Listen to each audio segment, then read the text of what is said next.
Good afternoon, listeners, and welcome to today's edition of the Business Corner. I'm your host, Sandrine Rattan.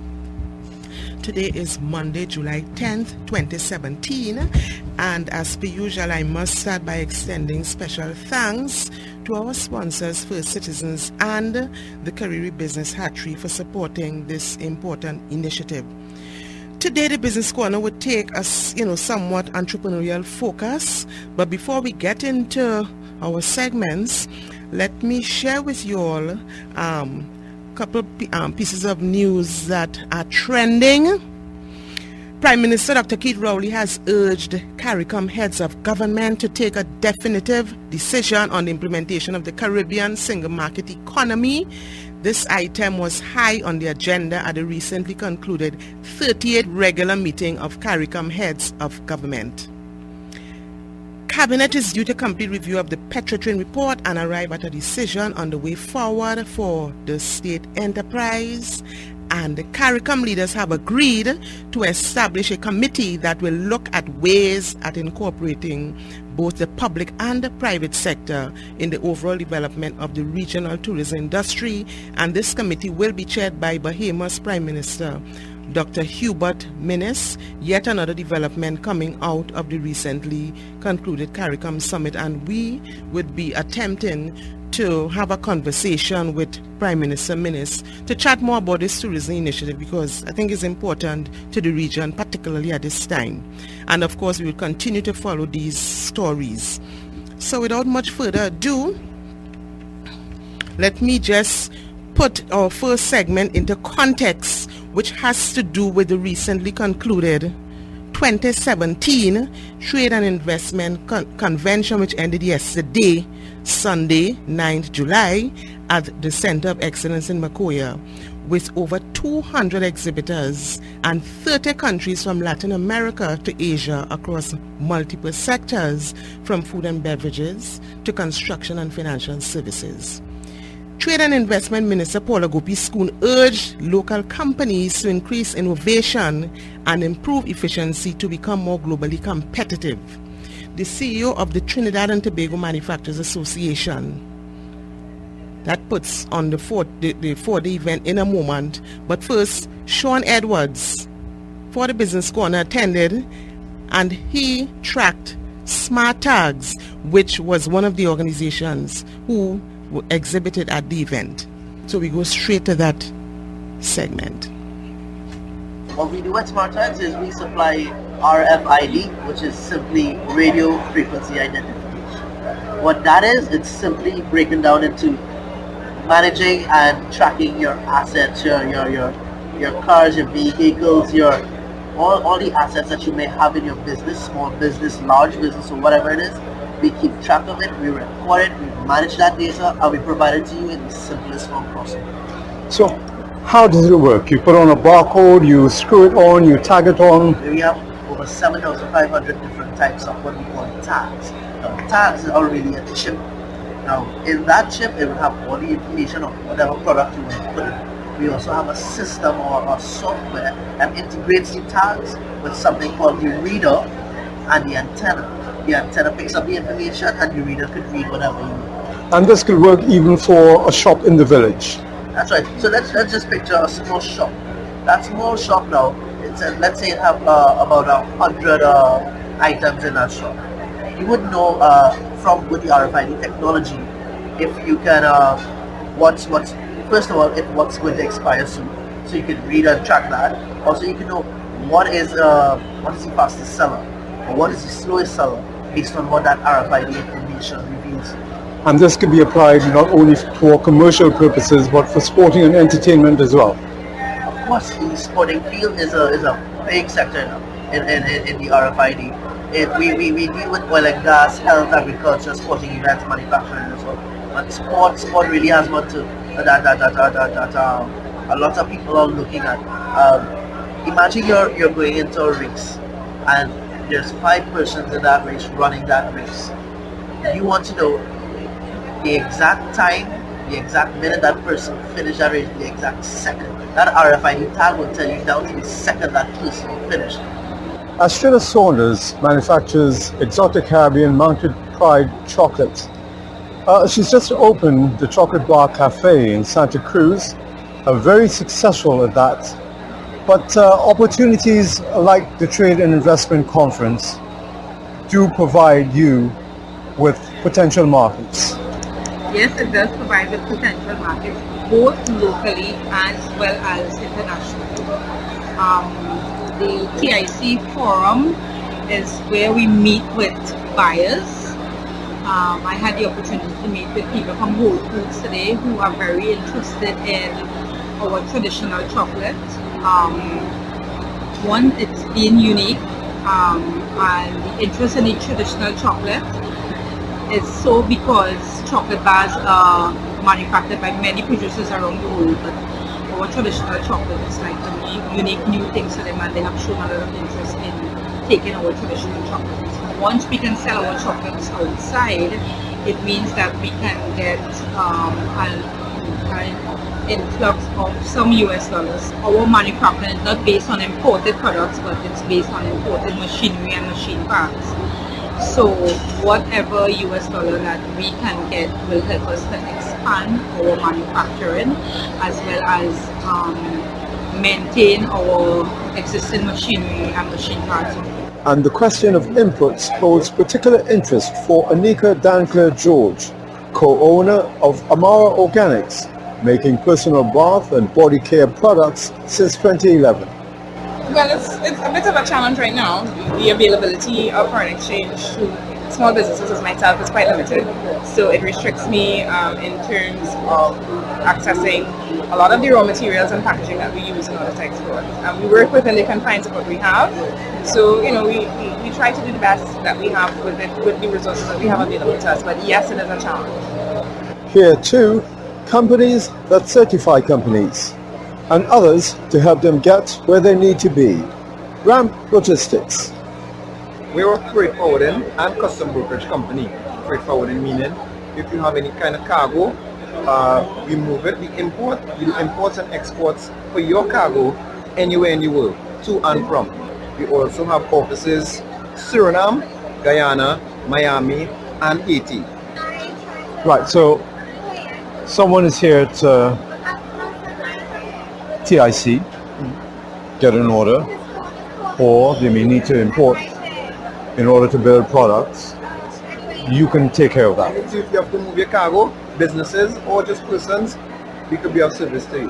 What we simply need to know, where are you getting your cargo from, the supplier, you can get the supplier information, and thereafter we can do the logistics, which is get the dire information as to what needs to happen so that we can bring it from one port to the port here in Trinidad and Tobago, either Point Jesus or Port of Spain. You simply pay us, and we take that headache and that stress away from you. Some in attendance came solely to look at avenues for better branding. St. Vincent engaged the European Union very early for help on labeling for products. Jamaica focused on tourism, and so too Indonesia.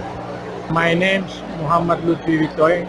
I am Indonesian ambassador in Trinidad and Tobago. Indonesia is half a world away. We try to look what the challenge to import here, or what challenge the Trinidad who can export to Indonesia. But until now, we have relation economy already. We have around 20 million US dollar the relation business with Trinidad and Indonesia.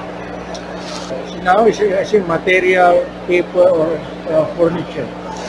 Maybe next moving, maybe crude oil and the priority I think tourism, because for construction the Indonesia and Trinidad so far service also maybe we can look next, but for time being I think tourism is more possible to increase maybe tourism from Trinidad to Indonesia or from Indonesia to come to Trinidad. Individual companies, but no large pavilion like in recent years from Venezuela, but instead from the Dominican Republic and Costa Rica. Trade Commissioner for the Central American country, Rolando Dobles. Actually, it's for business, not for investment. It's try to export the goods and services from Costa Rica to Trinidad and vice versa. So we are trying to find some spots in the different line of business that I said, for example, packaging, for example, labeling, boxes, or even though finished products like lighting, maybe in batteries there right now. But we have more than 4,000 line of business, and that excludes, for example, services, which Costa Rica export half of the all revenue from services. So it's a really good approach for us to try to find out what Trinidad and Tobago needs and how we can help to grow. For Costa Rica, for example, Costa Rica in the Caribbean zone, Trinidad and Tobago is the number one country which Costa Rica imports goods. Mostly oil and gas and some product from that, and is our second destination for export in the Caribbean zone. You seem pretty confident of growth in trade relations. Yeah, we understand that we have some challenge in terms of especially the exchange and the US dollar versus TT, but we are confident in terms that we have some walkarounds about this issue. For example, we have Exim banks here in Trinidad and Tobago and in Costa Rica. We have agreement with Inter-American Development Banks, both countries. So we need to find out which is the right tool for the right job. And no decent trade convention takes place without new ideas or concepts, products, gadgets, or terms like nutraceutical. Hi, my name is Alana Malcolm, and the name of my company is Just Changing Lifestyles, and we have a new line of chocolates called Dancing. This new line of chocolates is the first and only kind of chocolates in this part of the world, and it's called a nutraceutical chocolate, and it's absolutely delightful.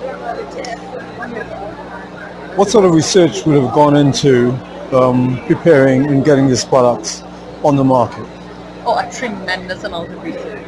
I mean, we know that dark chocolate in itself is packed with antioxidants, phytochemicals, flavonols, and so on. But when you add in the nutraceutical element, now a nutraceutical, for all intents and purposes, is a body of food that is primarily plant-based, that has an additional healthy element to it. So it has properties that will heal your body. So this chocolate actually has a stem cell element to it. So what it does is it wakes up the adult stem cells that have been dormant, and then the amino acid content in it then goes towards repairing the areas of your body that are most in need of repair, even if you don't know about it. So in addition to a wonderful taste, an explosion of flavor, what you get is all the healing benefits of the nutraceutical and the health benefits of the dark chocolate. You've used this event to launch the products. The volume of people that attend these events leaves an innumerable amount of opportunities to carry the product. We know that the potential is tremendous. The dollar value, if you will, of the nutraceutical industry is $1 trillion in 10 years. Welcome back to the Business Corner, and we had an interesting some interesting interviews coming out of the Trade Investment Convention. Ending the report was Alana Malcolm of Just Changing Lifestyles.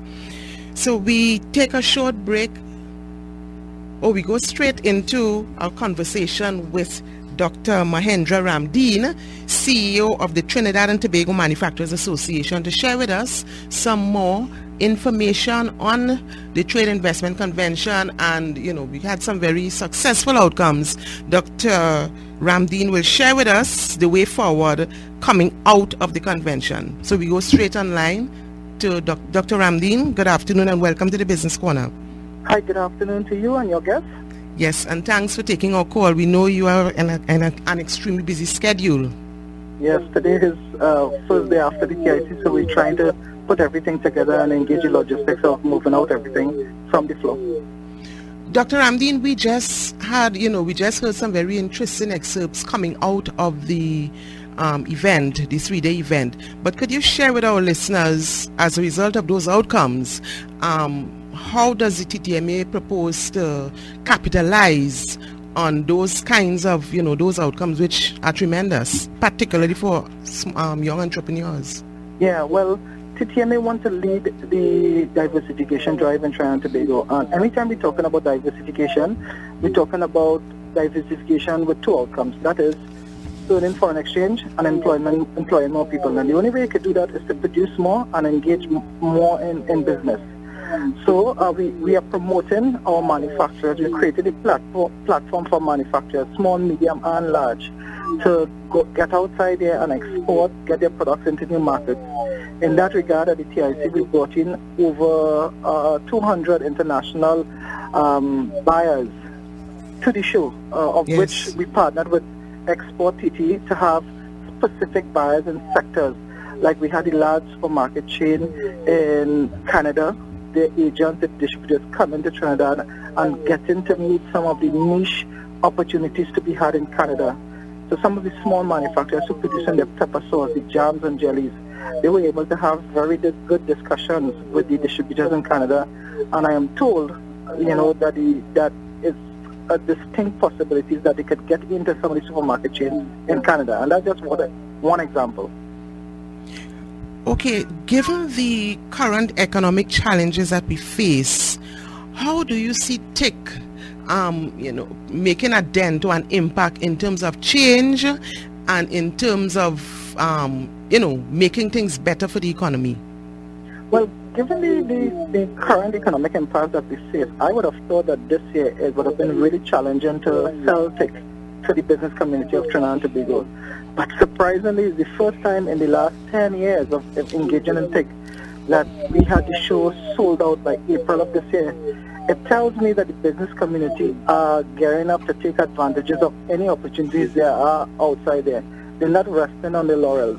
They're using any platform available, of which TIC is one of those platforms, to go out there and find new markets, to earn foreign exchange, because we need to earn foreign exchange. We can't just depend on the government to give us, make foreign exchange available to us. I think the business community want to go out there and earn foreign exchange. And I think the people on the outside as well want to come to Trinidad and Tobago and see what we have to offer. What I'm being advised and told is that a number of international entities want to come to Trinidad and Tobago and use Trinidad as the opportunity to get within the Caribbean market. So they know if they come into Trinidad and Tobago and they invest and they produce and they partner with operators in Trinidad and Tobago, they could use that as a gateway to get to the rest of the Caribbean market as well as Central America. Tell me, Dr. Ramdeen, in terms of collaborative initiatives, I know you have a collaborative kind of arrangement with, let's say, the Trinidad and Tobago Chamber of Commerce as well as AmCham. But in terms of going forward and making things happen, certainly in the area of imports and exports and so, do you see any kind of strengthening taking place in terms of collaborative arrangements? Yeah, well, the entities of AmCham, Chamber and TTMA, we collaborate on a number of different engagements. And so we work together. There's a group of the CEOs that come together to discuss matters of national importance. But where exports are concerned, our greatest partners are the Ministry of Trade and Export TT. These entities work together with the TTMA to ensure that we get our products outside of Trinidad and Tobago, promote Trinidad and Tobago export to the world. AmCham and to a greater extent the Chamber, they are not so much about promoting solely export. The TTMA Export TT, we are about promoting exports out of Trinidad and Tobago to foreign destinations, and that is why we have partnered with Export TT at the recent TIC to bring in specific targeted buyers from Canada, from Venezuela, from Cuba, from America. We had buyers coming from Panama, we had buyers coming from Europe, and we actually had buyers from Asia and Africa this year attending the show. So we've seen that interest being generated by the international community in what we have in Trinidad and Tobago. They are interested in what we have, what we produce in Trinidad and Tobago. I think one of the things that was noticeable at the event, Dr. Ramdeen, was that thirst for networking and exchanging of business contacts to do business together from one country to another. Why do you think that was so? Well, as I said, people come to recognize that they no longer could rest on their laurels and just produce for the Trinidad and Tobago market anymore. They need to produce for the external market. Those who are producing for the local market need to start producing for the CARICOM market. Those who are producing for the CARICOM market need to start to produce for the hemispheric market. And those who are producing in the hemispheric market need to produce for the international market. And I think people are coming to realize that the only way they could start generating foreign exchange for themselves is by exporting. And people are coming to realize that, and they realize that the world is becoming a village now. I mean, with globalization taking place where everybody, tariffs are coming down and people are having opportunities to export their products, we need to take advantage of that. Yes.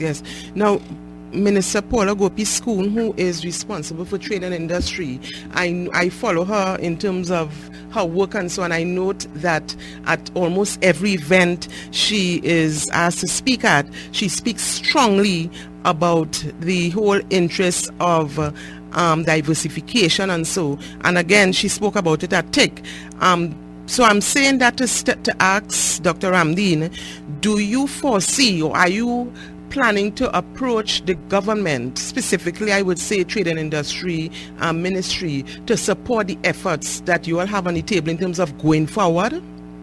Yes, definitely. I mean, when we talk about diversification, we're not only talking about diversification away from oil and gas. Of course. We're talking about diversification of our markets as well.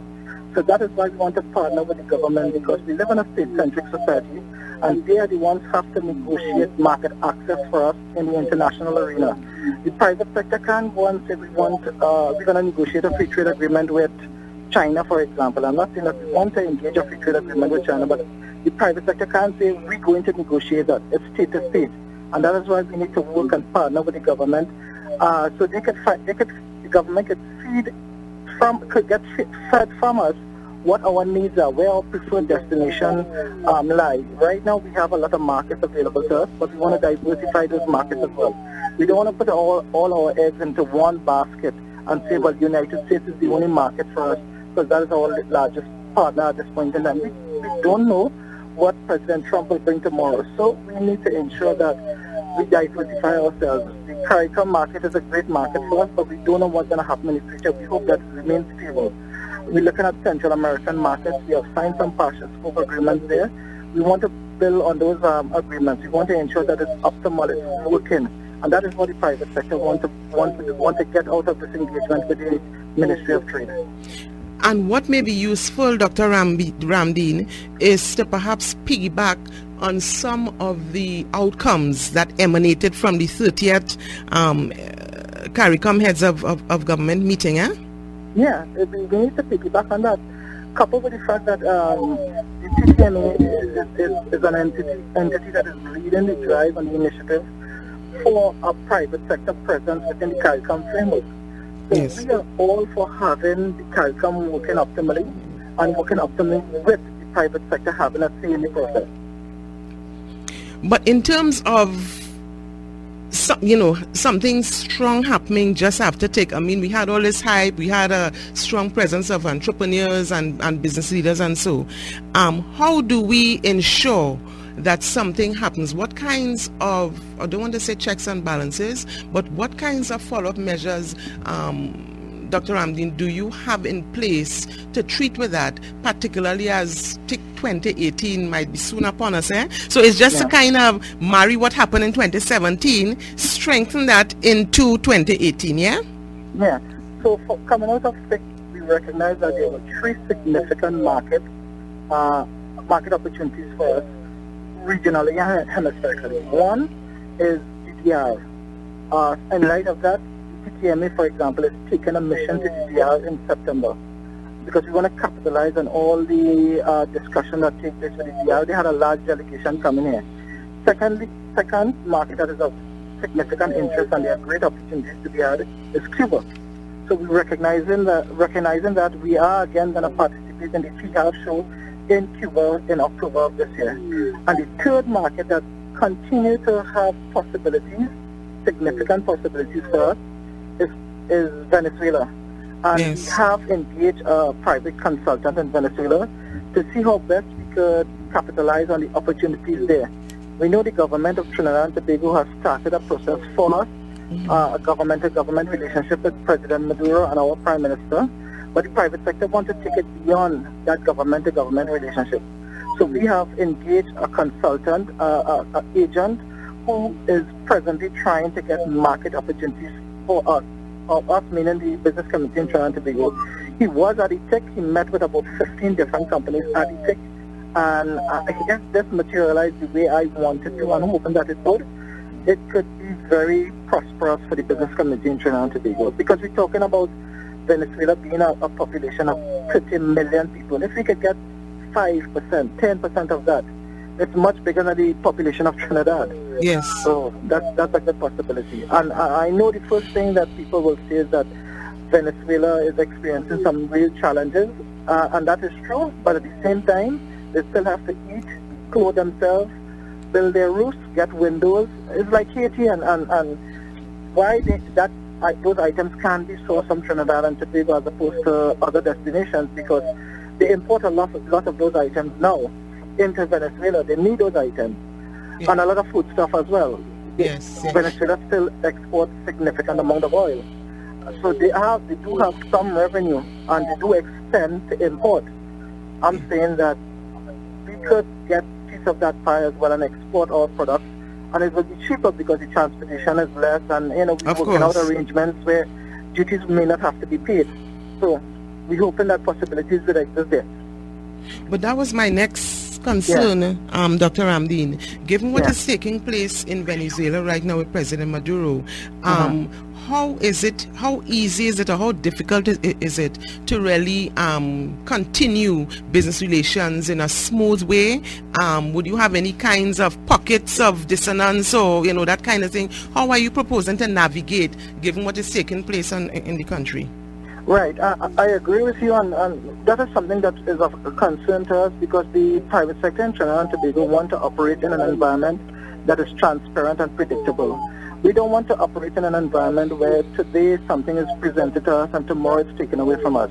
Yes. So what we're doing is trying to create a framework that would allow for sustainability of trade between both countries, and as a result of that, we are trying to bypass or circumnavigate the government-to-government relationship, because we recognize that if the government changes, the stability of that may vary. So we are trying to get beyond that. So that's why we have an agent that we have hired, and he's going to the supermarket chains, the distributors, the retailers, and trying to get market opportunities for us. We have sent our goods, and they are very, very interested in our goods. And they came to the TIC, they sample, they check, they do some of their stuff that needs to be done. The next stage for us is to get our products registered in the Venezuelan market. And I think I'm very optimistic that when that takes place, we will see pockets of trade starting, official trade outside of the government-to-government relationship taking place. And that is much more sustainable. Governments come, governments go, government change. Of course. That framework will remain as a sustainable one. Exactly. The other thing, Dr. Ramdeen, before I let you go, so at TIC we had a lot of business deals being closed. You had some kind of increased capacity in terms of businesses, and because of the networking, that whole capacity building would have started an institutional strengthening. And I heard the CEO, the group CEO of First Citizens, making some very poignant remarks with regards to the foreign exchange situation in the country. What happens next in terms of, particularly with regards to foreign exchange, because once you're talking exports and manufacturing and so, we need to put that foreign exchange in the pot to understand how it's going to affect what we do in that context. You're 100% right. If we don't get the foreign exchange to buy the raw material that is needed, because we can't source all the raw material that we want from Trinidad and Tobago, and we need the foreign exchange to buy the imported raw material to manufacture, add value, and export. So we are continuously having discussion with those in authority to let them know that it's important that a sustainable stream of foreign exchange is made available for manufacturers who wants to purchase raw material to export. So if we have to lead the diversification drive, if the manufacturing sector has to move the economy forward, we need to get the tools to do that. And one of the most important tools for us to do that is the accessing of foreign exchange. So at present, we are continuously having dialogue with those in authority, the central bank, as well as the Minister of Finance, to create a framework that will allow for the business community to have access to foreign exchange as needed to purchase raw material and in some instances to inject in capital investment to increase production capabilities, increase efficiencies, and thus build our competitiveness to exports. And Dr. Ramdin, you're so right, because you see, once you're talking entrepreneurial development and you're looking at the sectors that, you know, where you have potential for manufacturing, you're looking at tourism, you're looking at the maritime services, you're looking at the film industry, creative industries. If we don't have an enabling environment, which also includes the whole access of foreign exchange readiness, then we would continue to have bottlenecks and we would continue talking and nothing would be happening, yeah? Exactly, I agree with you 100%. You know, we need to understand that in order to move the economy forward, we no longer live in an environment where we could sustain ourselves. We live in a globalized environment. The only way Trinidad and Tobago could move forward is to integrate with the rest of the world. And integrate does not necessarily mean importing alone from the rest of the world. We need to export and get our products outside there as well. And the only way we can do that is to produce more. And the only way at this stage we could produce more is to buy more raw material, and we need to get that foreign exchange to do that.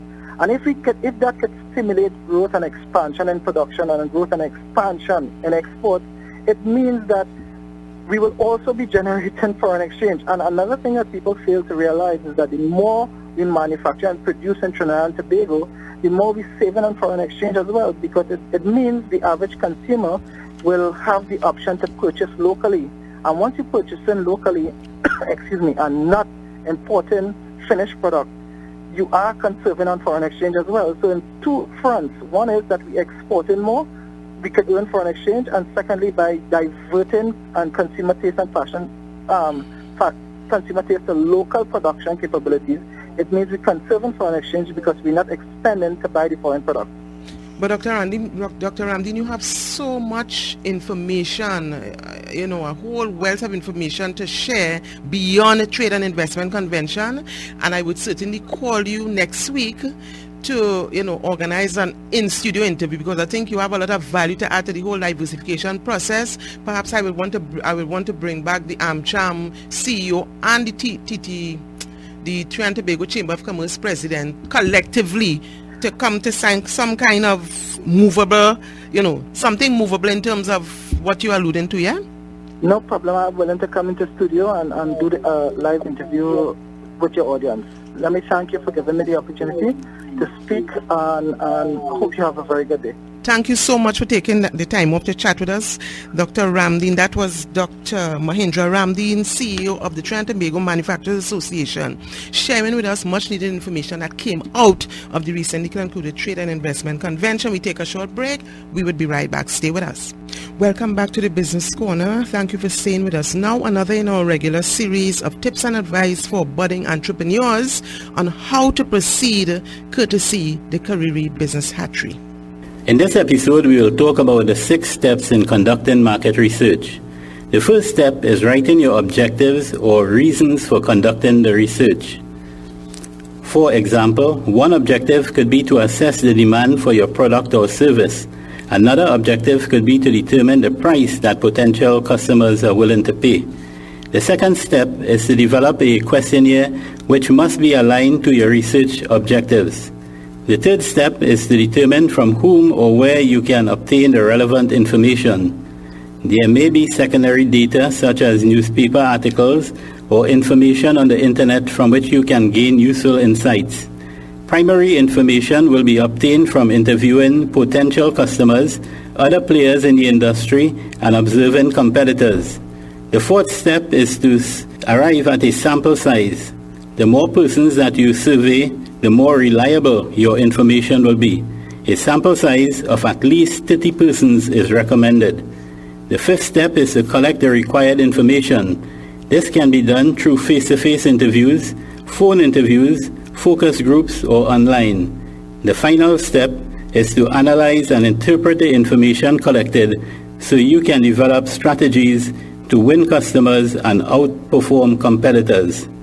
For more information on CARIRI Business Hatchery program, visit our website at www.cariri.com or call 299-0209 extension 2661.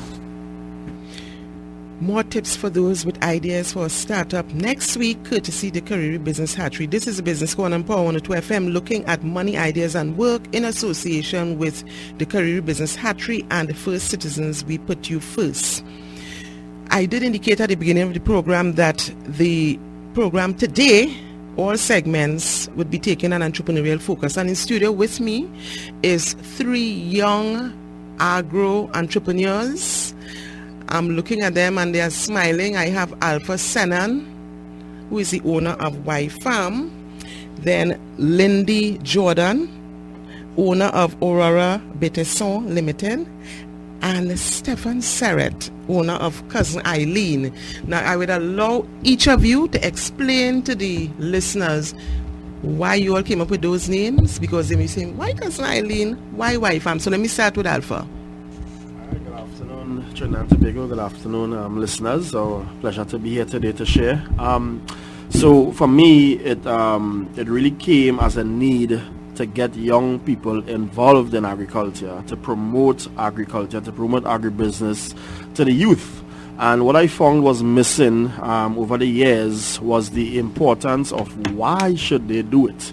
You know, many of our educational institutions, they will approach it from a standpoint of how. You know, this is how to farm, this is what to do to create a kitchen garden, this is what to study. But then does the why really come into play? So I saw that opportunity of that, to bridge that gap with why it's important. So hence the reason we came up with the word and the name Y Farm, and the acronym, it stands for We Help Youth Farm. So Alpha, I want to come back to you, stick up in terms of the perception of agriculture out there, particularly by young people. Let me go to Stefan, another young entrepreneur, and Stefan, Cousin Eileen. Hi, good afternoon. I would like to say that my business idea came as a result of my grandparents, especially my grandmother. Her name was Eileen. My family, they are involved in agriculture, the majority of them. I was not. I was more educationally inclined, but I have been, involved in the corporate world for some time. I began beekeeping because it was a sustainable form of living. It started off as a hobby, and then it became a business. I had modeled it after things I had learned. I went to groups and I met other entrepreneurs along the way, and it really aspired me to do a lot more with the hobby that I turned into a business. Good. Aurora Beteson Limited, Lindy Jordan, explain. Good afternoon, Trinidad+Tobago. Aurora Beteson came around as an idea we've been kicking around in the family for years. My grandmother started the estate in the 1950s. So when we decided to make it an official business, we decided to honor her. She's 93 years old, 94 in a couple of months. And we said, why not name the business after her? So Aurora is her name, and Beteson is Patois for estate, and she does speak Patois. Great. Alpha, coming back to you, I follow you on social media, and I see you proudly displaying your produce. And let me just say, listeners, these 3 young people are full-time entrepreneurs. There is not a hustle entrepreneurship. And I think offline, we were chatting, and I said, I want all of you, I want the 3 of you, to just share that and really sell entrepreneurship as something that's innovative. You have to be passionate. It's not a hustle where you're standing by the road to sell an item. And Alpha, and you all were very strong about that. So let me hear your thoughts on that. Yeah. Because we really want to encourage other young people to come on board, eh? Well, entrepreneurship, I sometimes refer it to expresspreneurship, is the medium in which you get to express yourself, to give up the best of what you have to offer, the best that you can be, right? I mean, from graduating at the University of the West Indies in Faculty of Food and Agriculture, I took up a job right after that, being a research assistant, and we're doing some traveling across the world, to India. Several inspirations came to me, and when I returned from India and I started to sort of put what I had on paper into practice, and day by day I realized I cannot really work UWI and do this. So I had to literally kind of quit, take a break from there to build Y Farm. And with the work that it entails, it's really a full-time, day by day, weekend by weekend, and building it to this stage. And as you said rightfully, not really hustling, it's kind of raising the bar. I know for years, people will think of an entrepreneur and I think that man selling fruits at the side of the road and he hustling, I mean, yeah, nothing is wrong with that, but at the same time, it's raising that bar and that standard as a professional businessman, in your dealings, whether it is whatever field of entrepreneurship you may be looking at, food, plumbing, woodwork, mechanics, whatever it is, So it's you understanding that, with entrepreneurship, of course, innovation is important. Passion is important. Commitment. As well. Yeah. I mean, as Denzel Washington said, without commitment, you'll never start. And without consistency, you'll never finish. So there's a certain matter of discipline as well, too. You have to have, No one is there waking you up. Oh, you need to reach to by 8 o'clock, you have to get up and get it done. Yes. And let me stick up it and do a call to action to young people out there, maybe they're not so young. These 3 young people sitting in there, all degreed, some of them with honors, from the University of the West Indies, and I think, Lindy, you studied in Miami. Tampa, Florida. So they are degreed people who all have a passion for doing what they do. So let me go to Stefano in terms of your honey production and your pollination business. Yes, currently we have a few products for sale. Those include varying size bottles of honey. But that's not the most exciting part. The most exciting part about the beekeeping in general is the pollination services and other services that are available to the consumer. Currently, I'm doing pollination services for pepper, tomatoes and avocado plantations. Because of the area that I live in currently, which is in the west, we have a lot of farmers around where I live, a lot.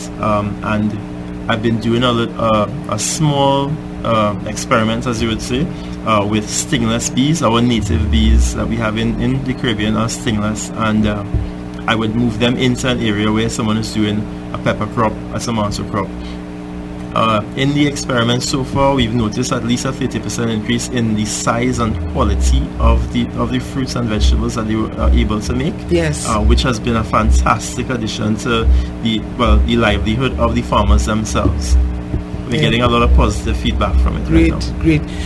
Lindy, I know your business is generational in terms coming from your grandmother, your great grandmother. So yes. So what influenced you to say, Lindy, that I want to be part of this whole generational initiative, this business, to continue it and not just leave it to rest? I'm young, I'm qualified, but no, I really want to take this thing to a different level, yeah? Well, at first when I returned after studying abroad, I thought I could get a job in this country with my degree. And then I realized most people think I'm overqualified.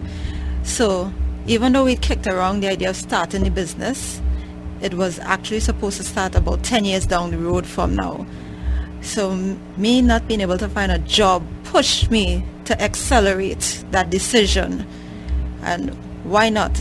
I love planting, I love watching things grow, I love baking and playing in the kitchen, which has started our whole line of fruit syrups rather than your traditional jams and jellies. But even helping my mom with the wine production. I remember as a kid sneaking out little glasses of whether it's pineapple or cashew. And I'm like, this can work, but I want to take it out of the traditional, it's homemade. And that whole stigma, I'm elevating what you traditionally think of these little cottage industries. So what you all have been doing essentially, Stefan, is breaking barriers. Right yes. Now, yes. In terms of owning a business, and I think now it is the time is ripe, as it were, for young persons to start thinking entrepreneurial, and this is why more and more we would be bringing on young entrepreneurs like yourself to really talk about what you all do and really, sort of encourage and influence, because traditional employment keeps going down. Yes. We have so many persons losing their jobs and so many persons underemployed, because you have underemployment as well. Yes. Persons like the three of you who are qualified, but you go for a job and you get something way below your bar. Yes. So it's just about, building networks and encourage. But Alpha, you are very strong. And I'm saying Alpha because every minute of the day, Alpha, he would see me this bunch of moko, this bunch of planting on his back. And Alpha has a whole agri-dictionary. Alpha should bring it in. But Alpha, how easy it is for you where you sit in the agricultural field to bring young persons like yourself or even younger than you to be part of what you do? Well, what is interesting with me, recently I discovered that I started telling people why farm, and I realized, but I can't tell people why farm and I not farming. Exactly. So I started, not that I wasn't doing it all the time, I started showcase it and show it off more and more.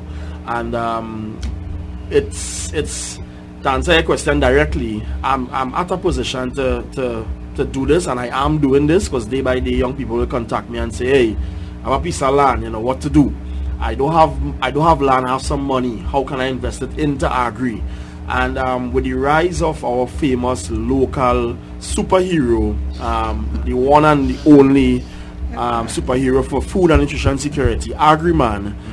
Agriman have been advocating for this worldwide. We were able to set up branches in about 7 countries across the globe, Africa, Latin America. Agriman was recently invited to the Thought for Food Summit in Amsterdam. So with this kind of showcasing at a global stage, a young man the other day was like, hey, I see you on TV the other day. And I tell my mother, Mommy, agriculture, I had this man on TV, And he said after that, he went and started by some seedlings. And that alone, showcasing that success story then, got this young man to start farming. So I am at a position to do this. We are doing it. Even, getting invited to talks like this, I'll always jump at the opportunity. Because somebody out there would be listening and say like, hey, boy, I have a piece of land. Or I have this idea to become an entrepreneur. Why not become an agripreneur, Because I think the ideas are out there. Because I work in the entrepreneurial field. I'm an entrepreneur myself. The ideas are out there, but a lot of people need that push because they're afraid. Yes. And they get in their comfort zone. And I'm saying, come out of your comfort zone. Because eventually one day you'll wake up and you'll be sitting on air. Yes. As you've seen a lot of people now, don't know where to turn. Yes. I mean, I myself, I left some of the most cushy jobs in this country. To be on my, you understand what I'm saying? Yeah. But it's a will in terms of knowing where you want to be and pushing to be at that point. And I see you do that, Alpha, and even Stefan, the three of you. You don't wait for things to come to you. You go to get so because Alpha will be here now and then tomorrow see Alpha in India. That's true. I would call Lindy. Miss Rattan, I can't talk now. She said, no, I could talk, but my hand in the jam, boy. You understand what I'm saying? And you hear the passion. I would call Stefan. Stefan said, Miss Rattan, I'm not call now, but let me... so it's a passion and a thirst. But if you don't have that passion and thirst, I don't think success will be easy. What do you think? No, success is never easy, but you have to accept the failures and learn to push through and overcome them. Someone telling you no might just be an opportunity for someone else to tell you yes. Because we are working with a couple of employees who were displaced from a particular organization, I'm going to call the name, and it's about 10 of them. And I would say like about 8 of them, new doors have opened entrepreneurially for them. And they had the idea, they were doing the things at the side, but now that main door is closed, so you need to look for some sub doors to get through, and that is how sometimes your passion develops. But your passion can't develop if you keep sitting comfortably. Yes. I am not going to sit here, and I'm not going to encourage you all as young people to tell the listeners that being an entrepreneur, owning your own business is easy. You have a lot of pitfalls, you have the challenges. I mean, you all heard Dr. Ramdeen with the challenges with foreign exchange. And so that will be a major challenge for all of you in terms of what you do. But at the end of the day, you have to find a way to navigate and circumvent the process, yeah? Yes, and you have to accept it is not a 9-to-5 job. You have to put in the hours for what you want. Yes, yes. But Stefan, in terms of I know you told me that you're working on the pollination part of your business. How is that going for you now? At this point in time, it's actually going exceedingly well. We have a lot of people who are calling right now for the service. They may have passed by. They may be related to the people who I had the bees at the location where the bees were at that point in time. We have a few other people with large-scale farms who are also looking for the service, because maybe they're in an area where a lot of pesticide use happened and there are a lot less bees than there were before, which is an issue we're having right now in the country. We are looking at other products as well other than the pollination. I mean, there's a lot of things you can make from the hive itself. You can make tinctures for cuts and bruises. You can actually have wax. You can make soaps. You can do shoe polish. There's a lot of things you can actually make from the hive. Honeymead is one of them as well. And Lindy, I know you said you were doing different things with the business, going at different levels in terms of different products, and so. Yes, as I mentioned, we have our line of fruit syrups, which are available on 2 locations right now. Medicine Plus in Marval is one, and Cruz Trumat in Santa Cruz. We're working on a few other locations, as well as we do deliveries ourselves. So that's exciting. We're playing with hair care products because we own our own coconut trees and avocado trees as well. So we started working on some last year. We're hoping to continue that process this year. And of course, our fruit wines is also in production. We're about 12 varieties currently, and I'm still playing with some new ones as well. Alpha, what kind of vision you have for Y Farm?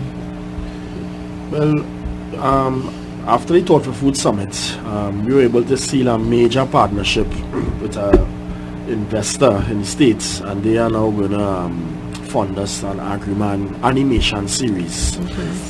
They have a broad reach globally, even with some big names like Marvel and Disney and whatnot. So we're going to get Agriman global in the sense of, on TV everywhere in the world. So, remember in a long time you had Captain Planet, who was everywhere. Yes. We want to take Agriman out of Trinidad and Tobago. Of course, get him in Trinidad and Tobago TVs for sure. Yes. Hopefully. Yes. Right. And of course globally as well too. But my passion, my main vision is for everybody to understand why farm, everybody to be able to contribute towards food and nutrition security. And that's a everybody thing, not a farmer thing only. Yes. From the aspect of that person making a conscious decision, I'm not going to buy apples, I'm going to buy some Portugals, Yes. I'm going to buy some cherries. I'm not going to waste this rice, I'll consume it. Yes. So from wastage to eating local to eating healthy, all that is consumer decisions in bringing down our food import bill. Yes. And it's an important thing. So these are some of the things that we're advocating for on a daily basis. Yeah. Stefan, I know you have some big dreams. Well, as you say that, I did a short course with YBTT. I know all of you went through the YBTT I was asked the question, where do I see, what kind of business do I want, where do I see it heading? And I told them I would like a business that is going to last for 100 years. It's well beyond my time. And it was an interesting thing for me to say, and my teacher questioned me about it afterwards. Really, it was more about sustainability. The business itself had to evolve as time went by. My family would get involved. Maybe I would do more hiring, etc. The whole thing is that it's a contribution to your country, develop your area, develop your family, your life, whatever is required. The business should be molding me into that, and that is what happens. I would have a plan for the business, and then the business would have a plan for me. Yes. You just have to be flexible. You have to be flexible and move along with the change. Yes. Lindy, going forward, I know you have all kinds of other ideas in your head. No, our main purpose, vision, if you will, is to be the leading manufacturer for artisan fruit wines in this country and down the road in the Caribbean. When you think fruit wines, you want us to think Aurora Beteson. Don't worry, I tasted the wine already, nearly knock out.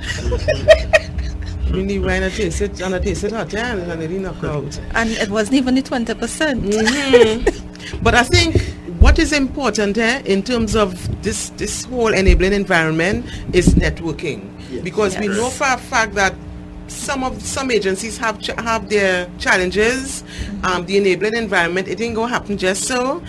Thanks to YBTT has been the voice for young people with support from other stakeholders. But what I would encourage you all to do is to network. Oh, my producer is giving me the wind up sign, and there I have to leave it. We'll have to leave it there for today. That would do it for us on the Business Corner. And thanks for having all our guests, Dr. Ramdeen, CEO of TTMA, Alpha Senon, Stephen Serrett, Lindy Jordan, Young Entrepreneurs, all sharing thanks to Sean Edwards for that TIC segment. Just a reminder that you can contact us at the Business Corner 102@gmail.com. That repeat, the Business Corner 102@gmail.com. Also, you can catch podcasts of previous episodes or editions of the program via Power 102 FM's website. Scroll down to the bottom of the page and click on the Business Corner, and there you have it. Thank you for being part of this evening's program. Until next week, bye for now.